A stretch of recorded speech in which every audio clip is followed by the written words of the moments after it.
Ассалаумағалейкум, қалдарыңыз қалай? Жалпы саяхат туралы канал ашайын деп шештім. Ең бірінші өзім тұрып жатқан Вроцлав қаласынан бастайын деп шештім. Бұл Польшадағы мен үшін, енді өзім үшін ең әдемі қаланың біреусі. Ал негізінен топтық үш қаланың біреусі болып саналады, әдемі Польшадан. Ал бірге көрейік қазір. Тұрып жатқан район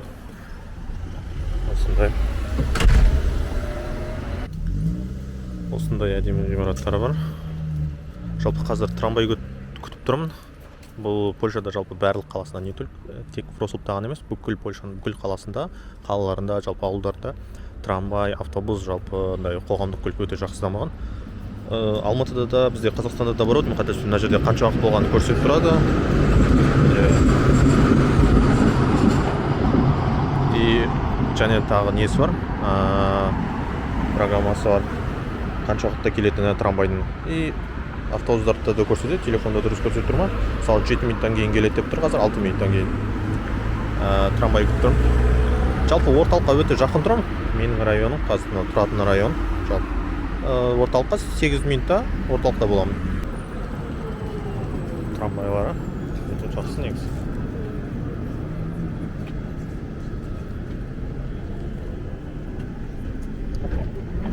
Билетті ішінен алуға да болады.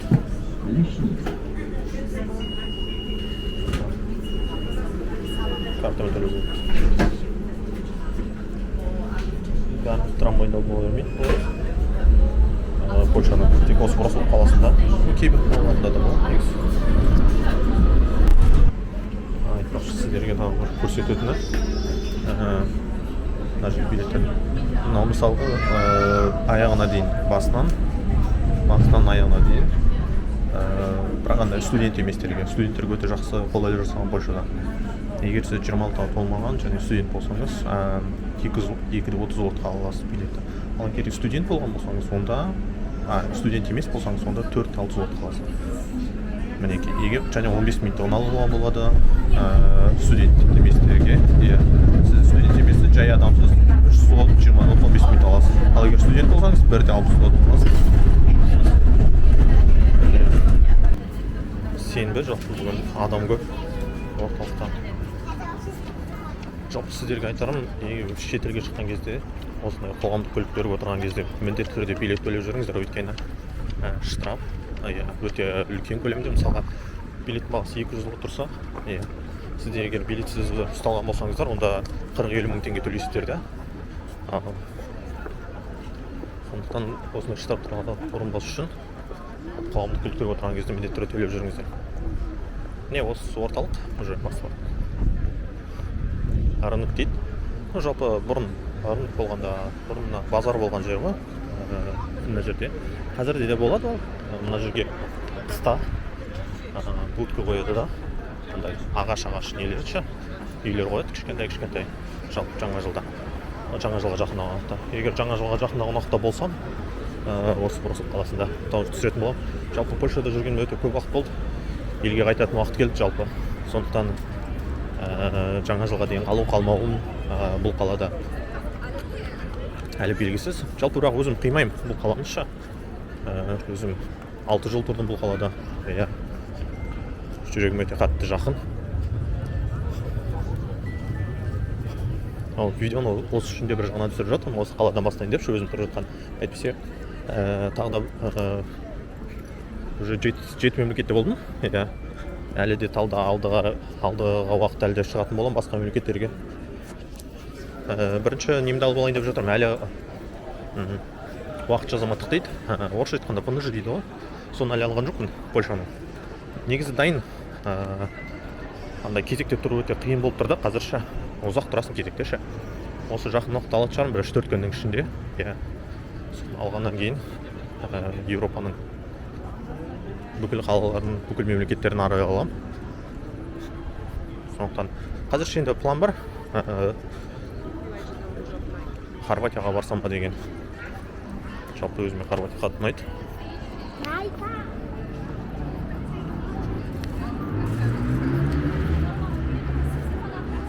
Шіркеулер ғой бір сөз айтқанда, өте ескі шіркеулер.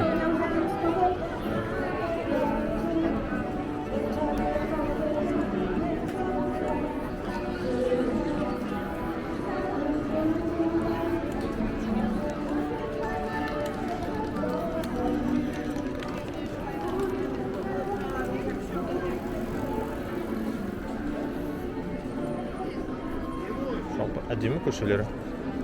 Өзім қатты ұнайды мына үйлерді, мына жақ көше.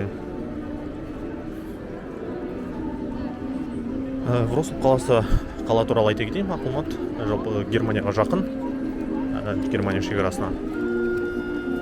Қазір картадан қарап жүрейін, қанша километр екен.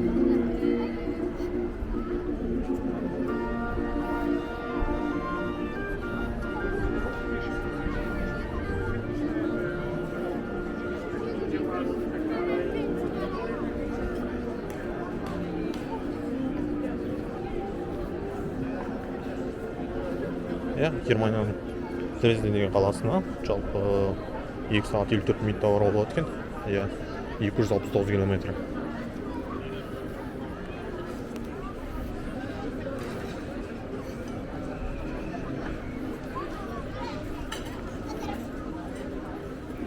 Бүгін адам көп. Сенбі өйткені жаңа айтып өткендей жұма, сенбі, жексенбі күнде де адам көп болады күндіз. Бірақ жексенбі күні кешке жақын енді қатты көп болмайтын шығар. Негізгі 2 күн ғой, жұма мен сенбі күні.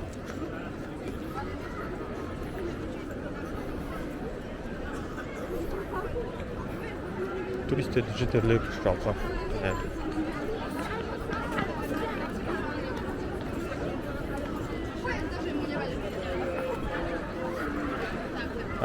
Польшаның уақытша азаматтығы туралы айтып өтейін, сіздерге қызықты шығар. Оны 3 жылға береді, бірақ тапсырған уақыттан бастап есептеле береді да, есептеледі. Алған кезіңде қолыңда мысалға сен 6 ай күткен болуың мүмкін, немесе 1 жыл күткен болуың керексің, әр қалайда. Негізі заң бойынша 6 айда уже қаралып болу керек, бірақ шетел азаматтар бұл қалада өте көп болғаннан кейін 1 жыл, 2 жыл. Менің өзім жалпы 2 жыл күттім.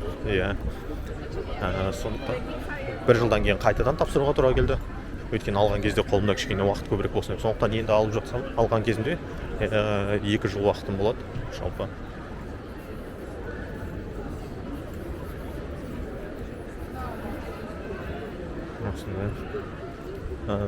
Тіл жағынан айтып өтейін, поляк тілді сөйлейді.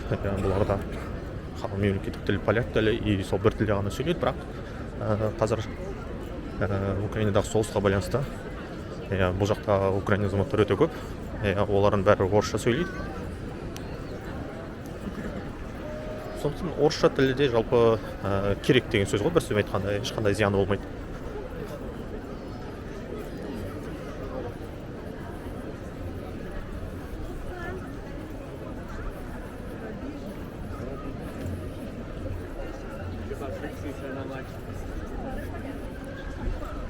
Осындай көшелерде ана жақта музыканттар жиналып, бір ән айтып, музыка ойнап сөйтіп тұрады. Анда тағы бір ән айтып, музыка ойнап тұр екен жалпы. Мына жалпы фонтандары Вроцлавтың кішкентай ғана, өзі шағын, әдемі.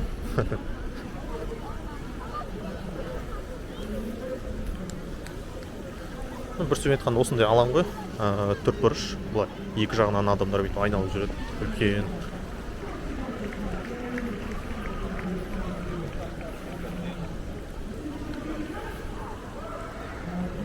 Көріп қайтайық, не істеп жатыр екен. Бізде маған да қызық болып тұр. Адам көп тұр да.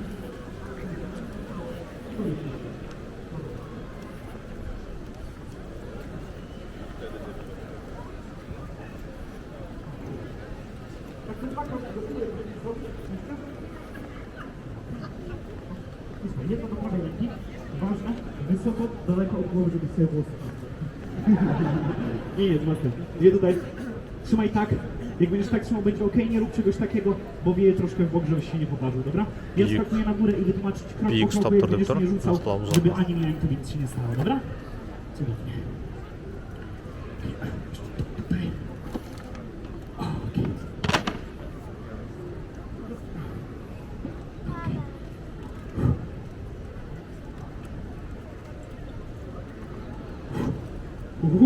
Sebastian, troszkę w moją prawą stronę?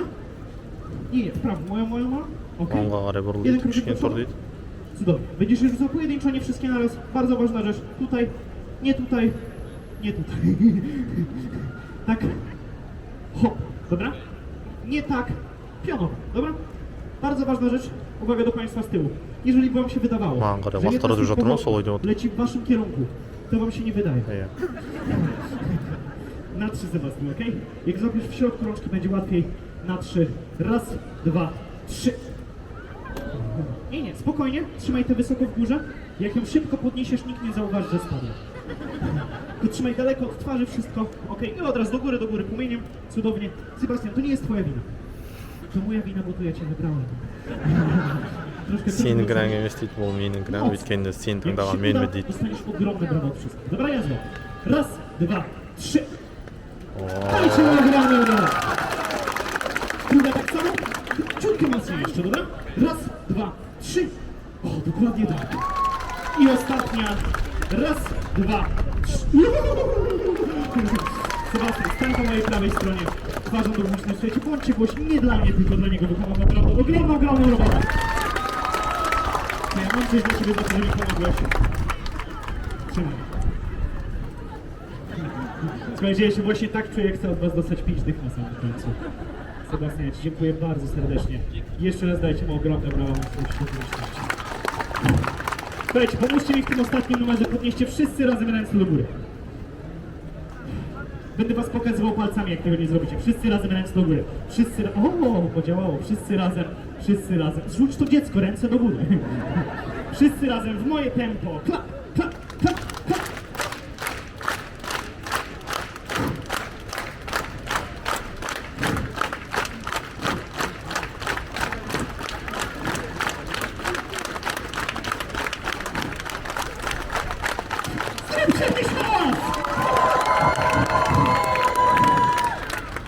Słuchajcie, tak jak mówię, ja nazywam się Kasper Węgiel, możecie mnie znaleźć w internecie, na Facebooku, Instagramie, TikToku. Mam nadzieję, że się podobało. Жалпы осындай магазинге кіріп шығайық. Жалпы бағанадан бері шөлдеп кеттім.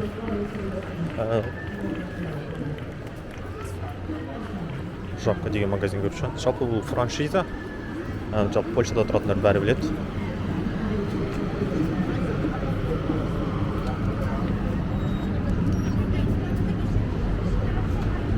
Енді бұл магазин өте қымбатырақ магазин кішкене.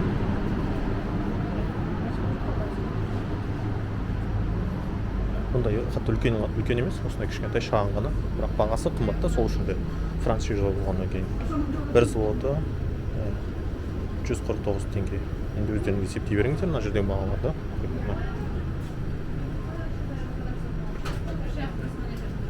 Бұл қайда? Бағаларда бітіктер.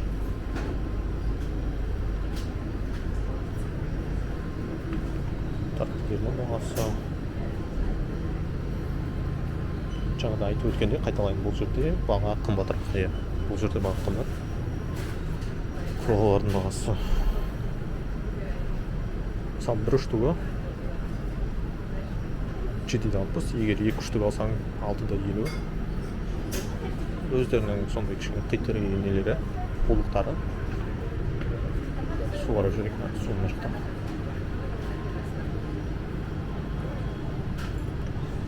Мынау қанша литр? 1,5 литр. 2 болсаң 3 сот, а бір штугы 380. Маған келеді 0,5. 500 адам көп. Бір штугын алсам 290 екен, ал 2 штук алсам 240. Ну, маған қазір біреу жетеді. Чипсылардың бағасы.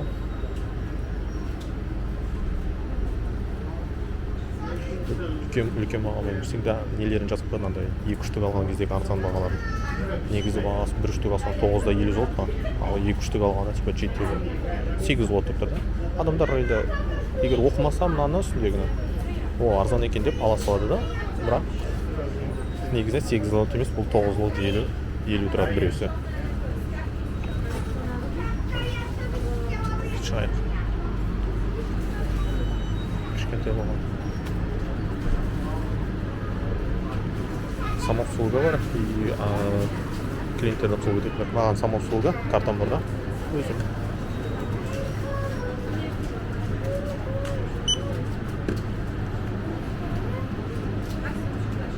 Бағасы 90 болды. программа бар, бірақ менде қазір керек емес ол. Суға алдым ғой.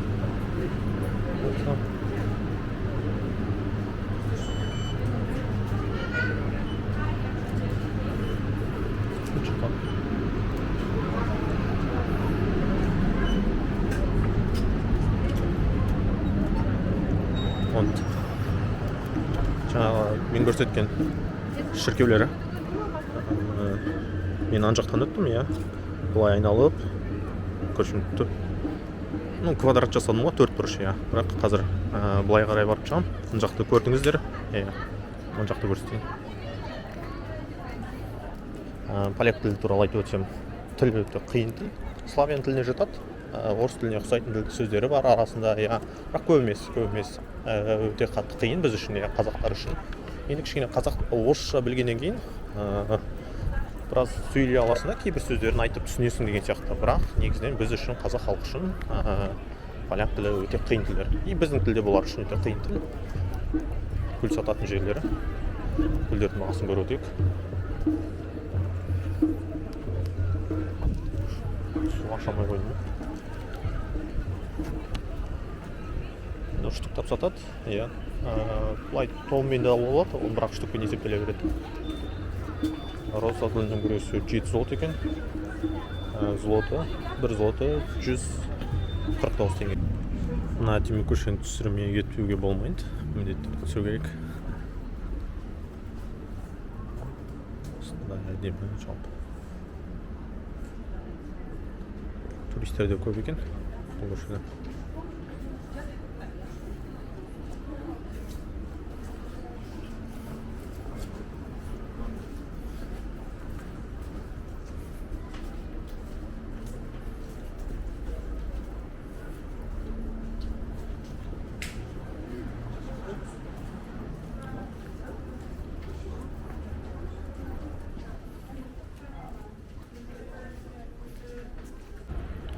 Тағы бір шіркеу.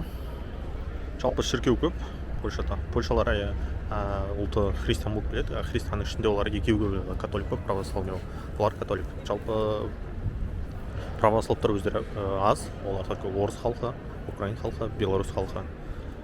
Қателеспесем, ана жақта может молдавалар солар шығар, тағы да православный. Қалған Еуропада бүкіл мемлекеттер католик болып келеді.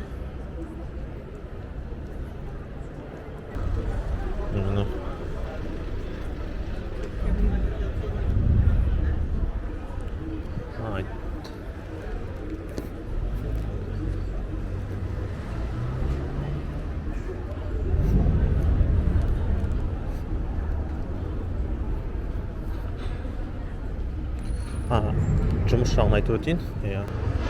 Сіздерге айлықты көрсетіп жіберейін. Адамдар 6000 злот, примерно 800 мың 90 мың теңге, сондай екен. Енді бұл жақта жататын жер, аренда, тамақта әлде қайда Қазақстанға қарағанда кішкене жоғары, сондықтан ешкім халқы тасып бай болып жатқан жоқ, бірақ Қазақстанға қарағанда жағдайлары кішкене жақсы. Кішкене емес, неғұрлым десе де болады, бір сөзбен айтқанда. Польша қазір осы жақында ғана ВВП-сі $1 триллион асты, демек ол G20-ға кірді деген сөз, әлемдегі ең бай 20 мемлекеттің қатарына кірді, жалпы.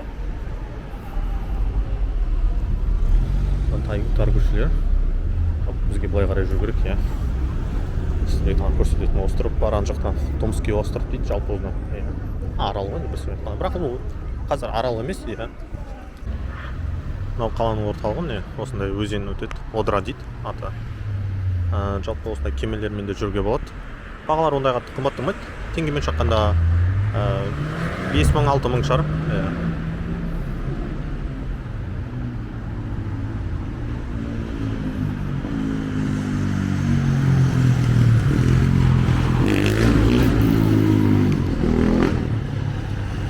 Мынау негізі Вроцлав университеті дейді. Вроцлав университеті. Өте жақсы университеттердің бірі. Салынған жылына 320 жыл ма сондай болған негізі уақытта. Өте бұрын салынған, өте жақсы университет.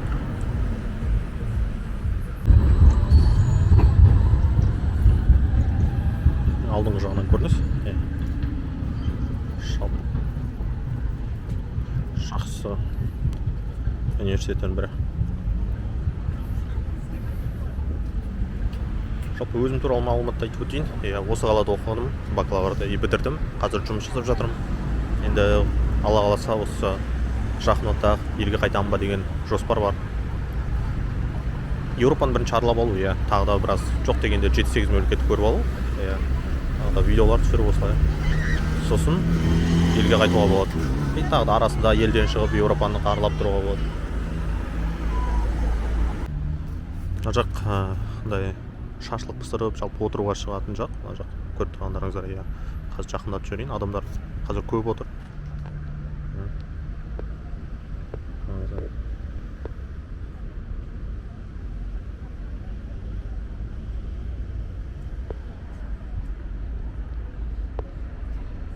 Осылай жақсы жер, судың жағасында. Міне қаншама адам отыр. Бір сөзбен айтқанда, демалу үшін өте ыңғайлы жағдай жасалған да.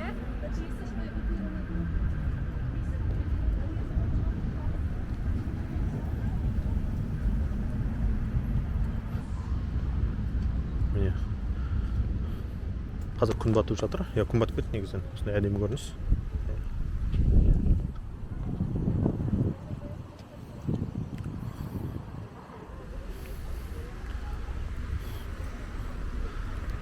Қарап тұра бергім келеді ғой мына жерде, бір сөзбен айтқанда. Мына жерге қолыңды қойып қойып, сүйсініп.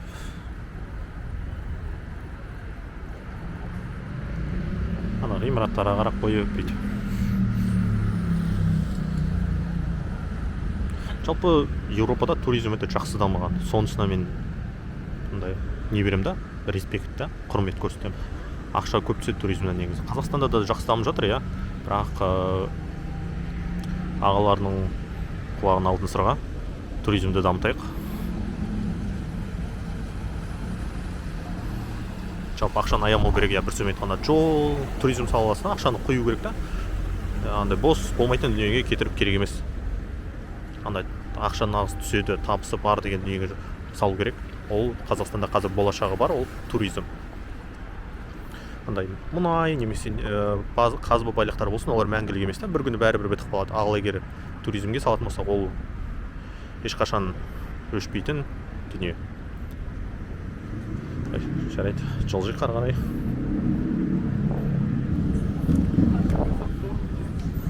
Хала торговля дейді, мынау базар, ішінде базар, бір сөз айтқанда, кемеге мына жақтан бастап, қайықтарға мына жақтан бастап отыруға болады. Мына жерден адам көп. Бізге қазір ана ғимаратқа бару керек. Такси, бұл жақта Uber, Bolt, тағы да басқа нелер бар. Басқа негізгі танымал Uber мен Bolt екеуі.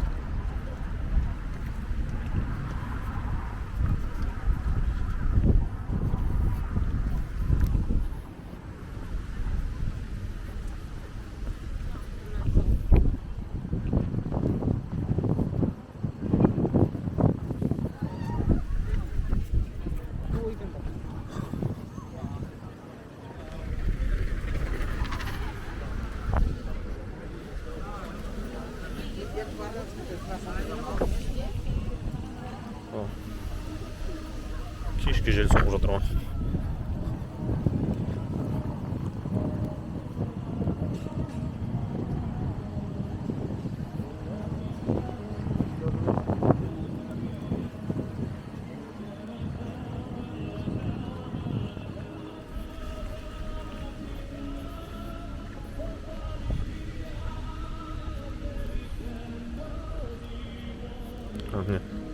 Өзіміздің азияттар жүр.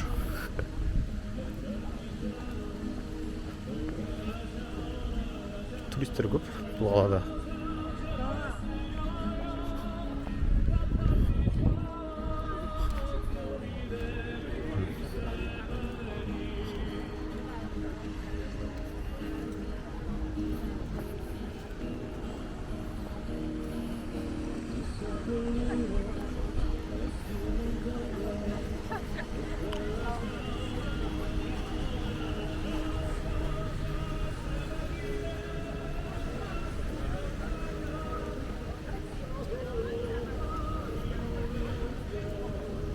жалпы ана жақтан жақсы көрінеді, мына жаққа қарағанша былай қарай қараған. Сіздерге қазір сол жақты көрсетейін деп тұрмын. Тумский мост дейді, бірақ уже мост емес. Иә. Бірақ өте әдемі шіркеу ғой, өстіп айтқанда. Иә. Ескі қай жылы салынғанын білмеймін енді. Оның тарихын қарау керек. Иә. Қазір ең бастысы көрсету сіздерге әдемілік жағынан.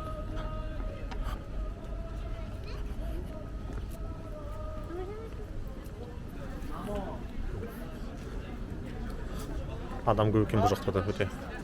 Өйткені ең Росылтағы әдемі жердің бірі. Адам көп, ол белгілі. Өздеріңіз бағандан бері көріп жүргендей, көшелер таза. Польша Еуропадағы ең таза мемлекеттердің бірі деп айта аламын, өзім нақты. Өйткені Францияда болдым, Германияда болдым, Испанияда болдым. Ол қалалар әдемі, бірақ ласта көшелері. Ал Польшада тап-таза көше. Қоқысты да көп ешкім тастап жатқан жоқ. Одан кейін бір айта кетерлігі, бұл жақтан Африкадан келгендер, немесе Арабиядан келгендер өте аз да.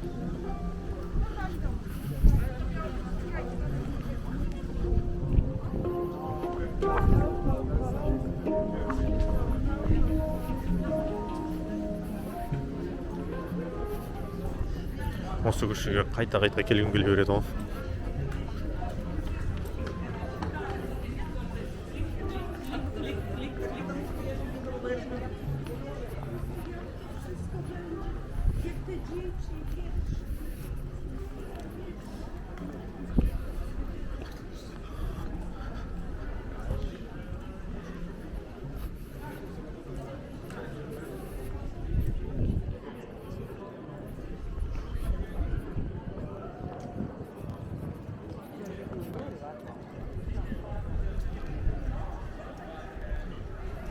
Шіркеулері. Енді архитектуралар мықты да, олардың шын мойындау керек. Респект. Ғимараттары, жалпы құрылысқа бірсімен айтқанда мықты, жақсы салған. Тек Польшадағы емес, бүкіл Еуропада жалпы құрылыс осындай шіркеулерге жақсы салынған өте.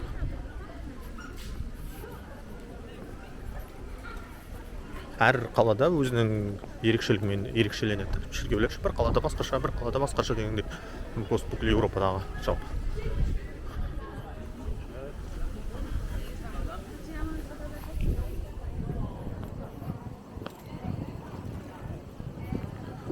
Осыны әртүрлі мемлекеттерден келіп көру үшін. Енді Еуропадағылар жақын жердегілер, машинамен, трамваймен, машинамен, автобуспен, самолетпен келе салады. Самолетпен де 1-2 сағат билеттерді ондайға қымбат тұрмайды.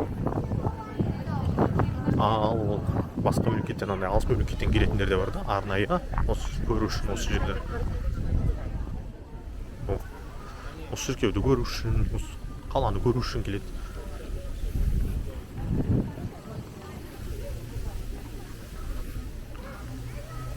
Кейбіреулер тіпті осы шіркеу үшін ғана келеді шығар.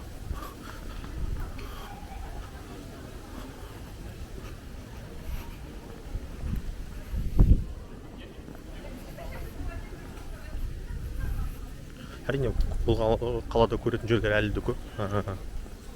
Барлығын бір видеоға сыйдыру өте қиын. Болады, бірақ тым ұзақ болып кетеді. Сондықтан қазір мен сіздерге ең әдемі деген жерлерін көрсеттім. Тағы да әдемі жерлер бар, бірақ олар енді кейін уақыт болып жатса түсірермін, егер сіздерге қатты ұнап жатса тағы видео.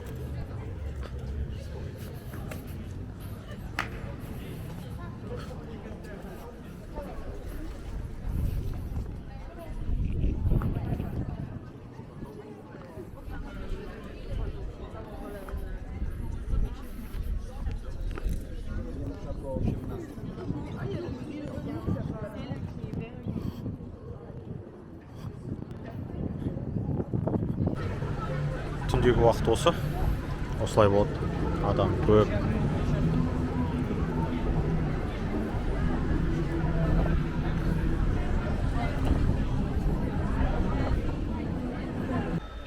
Макдональдсқа кіріп бағаларын көрсетіп кетейін. Жалпы анда санда жеймін, бірақ бүгін емес. Бүгін жай бағаларын қарайық. Бұл негізі дұрыс жасалған мына жерде тым жақында. Қалай мына жерде бір адам былай тұрасың ба? Тақалып. Кереш. Ақылдық бәрінде болып тұрады. Айтып жүрейік, бағаларын көрсетейік. Типа, мынау на месте ма деп тұр, я. Мына у нас типа собой. Ну, типа на месте деп тұрайық, бірақ мен алмаймын ештеңе. Бағаларын көрсетіп өтейін. Супер комбо. Бағасы арзанырақ болып жатыр екен. 18,7 слот. Бургер, 2 бургер.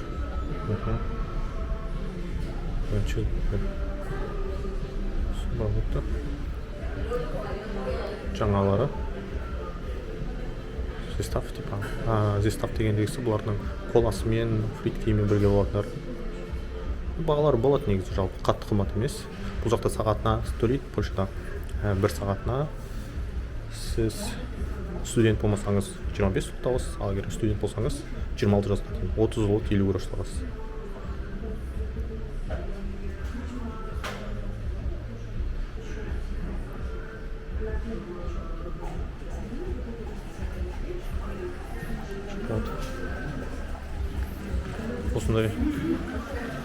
Осындай Макдональдс. Жалпы жаңа ашылған, әдемі.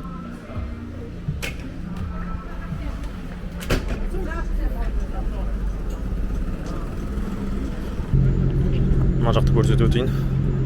Бұл жақ клуб, бар дегендердің жиналған жері негізі.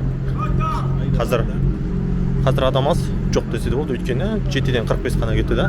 Бұл жерге қазір адамдар келеді, сағат 10-нан кейін ғой. Көріш. 10-нан кейін келеді, бұл жерге бәрі. Мына жерде бәрінде адамдар тұратын болады, қазір адам жоқ. Мына жерде кребестерді көріп тұрсыздар ғой, иә? Мына жердегі клубқа кіретіні Ямайка деген клуб. Мондо деген клуб. Осындай жер қоршалған, айналасы шағын. Күшті негізі жалпы. Бірақ бұндай жерден алыс жүріңіздер. Сіздерге кеңесім жоқ. Ағалық, інілік, арақ, шарап, клуб-мулуптары бұндай жерге жақындамаңыздар, алыс жүріңіздер.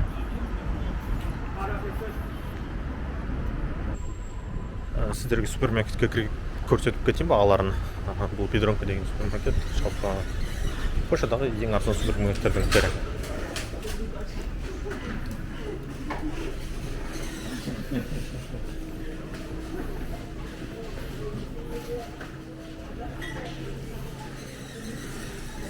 Шөптер бар. Жейтін адам жейтін. 419 дейді грошы.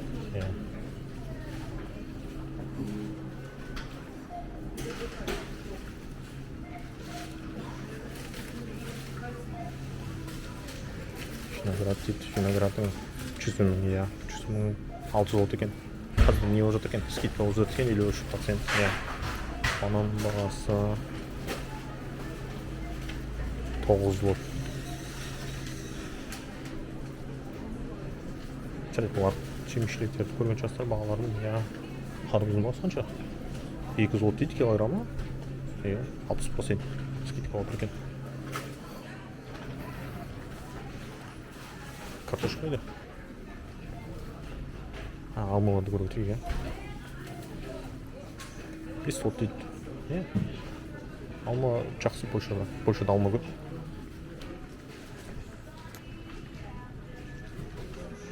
Помидор. Өзі болгарский пересті жақсы көрем. Болгарский перестің бағасын көрейік.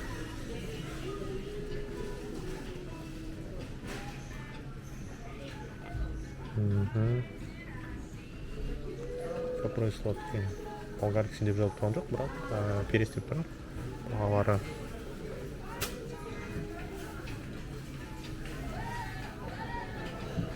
білмедім, табылмады. Жоқ. Жасылы 8 злот дейді. Сарысы 12 злот дейді. Қызылын бағасы жазылмаған, бірақ қызылын жағасы сол 6-5 злоттың айырмашылығы. Мен алып жүрмін ғой, білем. Помидор упаковкасы бағасы 8 злот екен. 500 грамм, иә. Мынаның бағасы 8 злот.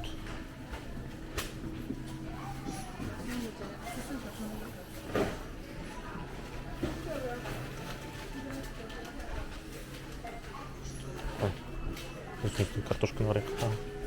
Көптің бағасы сәбесі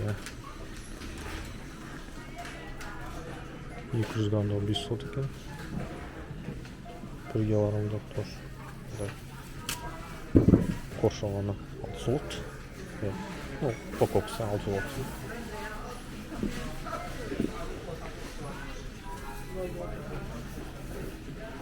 Картошка 2 килограммдық мынадай упаковкада бар 8 злот.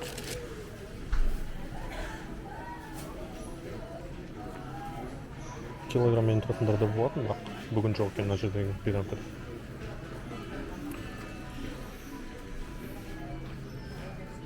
Оның бағасына торт жасайды, оның төрт түрі бар ғой. 12 злот екен.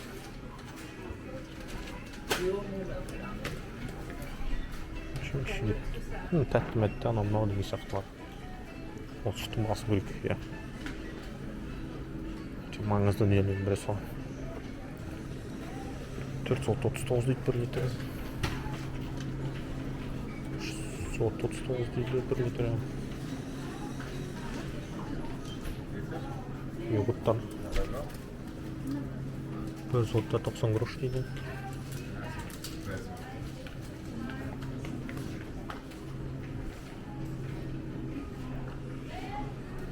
Салмайлар дейді. Қазір скидка болып жатыр екен, 8 злот дейді, иә.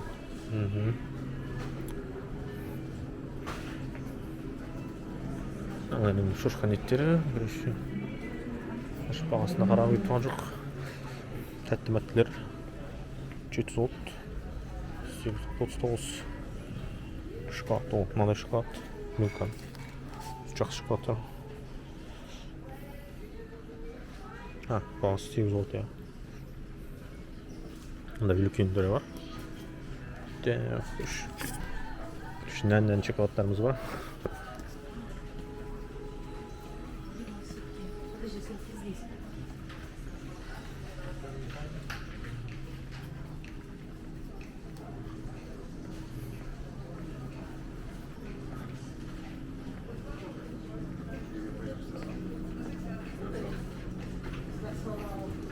Напитіктер 4 злот, 3 злот, 5 злот.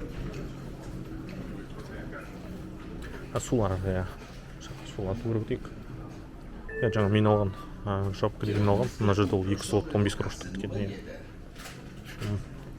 Біраз айырмашылық бар.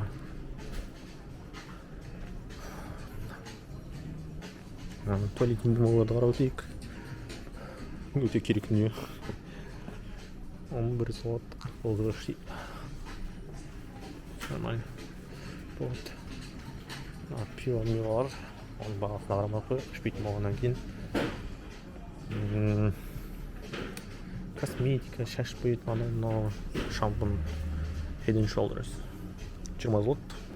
Мынаның бағасы 2 злот 78 грош. 3 злот 500 грамм, иә, 500 грамм. Кавасындар бағасы 700 злот. 700 грамм. Тамақ қосатмай ғой. 8 злот 49 дейді, 1 литрі.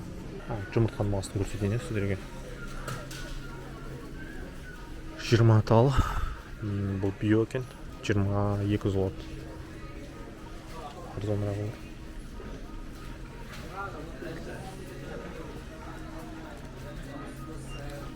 Мынау 20 злот екен. Бірақ екіншісін алсаң 40% скидка.